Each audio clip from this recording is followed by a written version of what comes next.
All right, let's get right into it. Today, we're going to break down the massive power plays that are shaping the future of AI.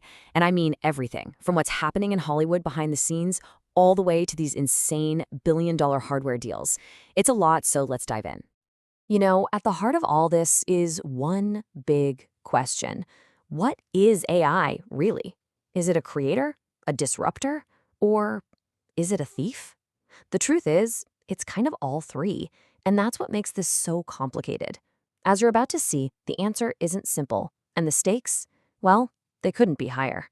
So where do we even begin? Let's start with probably the most visible and definitely the most controversial place AI is showing up, Hollywood. The creative world is getting completely turned on its head, and AI is already rewriting the rulebook for how movies get made.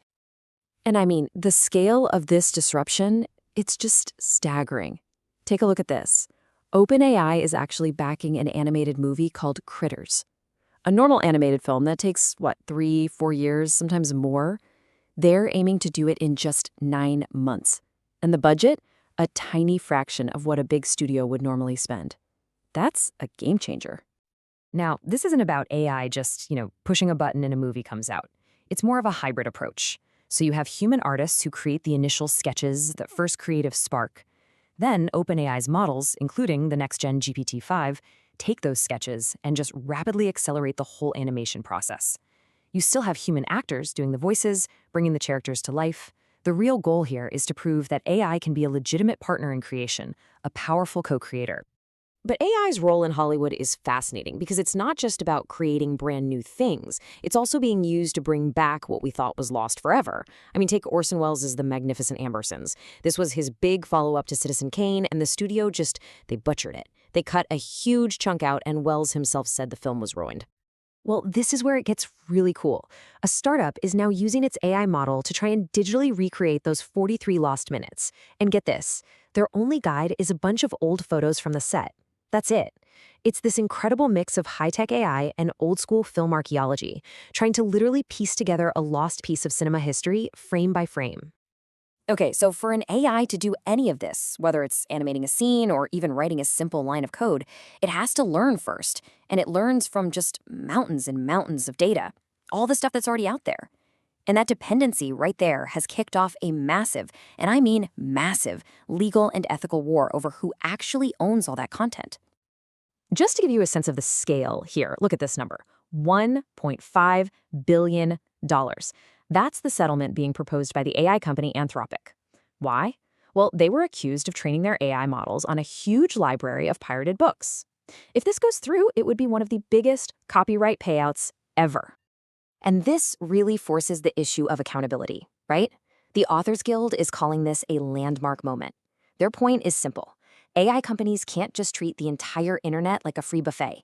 They have to pay for the raw materials, the books, the art, the code that they're using to build their incredibly profitable models. And believe me, this fight is way bigger than just books. You've got the tech giants like Google, who seem to be telling two completely different stories. In court, for an antitrust case, they're saying the open web is in rapid decline and that their ad business is the only thing keeping it alive. But then, to us, the public, they say their new AI search results are keeping clicks relatively stable. It's a bit of a contradiction, isn't it? It's all about controlling the narrative, depending on who's listening. Okay, so this all builds to the next layer of this whole power play. Because whether you're creating a movie or training an AI on 1 billion books, all of it needs one critical thing: an absolutely insane amount of computing power. And the money being thrown around is just astronomical. Microsoft just inked a deal for over $17 billion. And that's just to lock down a 5-year supply of GPUs, those specialized chips that are basically the engines of AI. They are desperate to avoid any kind of hardware shortage that could slow them down. But some companies aren't just buying chips. They're taking a more direct approach. OpenAI, the folks behind ChatGPT, are reportedly putting down $10 billion to develop their own custom AI chips. They're basically trying to build their own supply chain from the ground up so they don't have to rely on anyone else. So, why all this crazy spending? Well, it all comes down to scarcity. It's a simple supply and demand problem. Even the company at the very front of the pack, OpenAI, is hitting a wall. Their CEO, Sam Altman, flat out admitted on X that new features were delayed because, in his words, they were out of GPUs.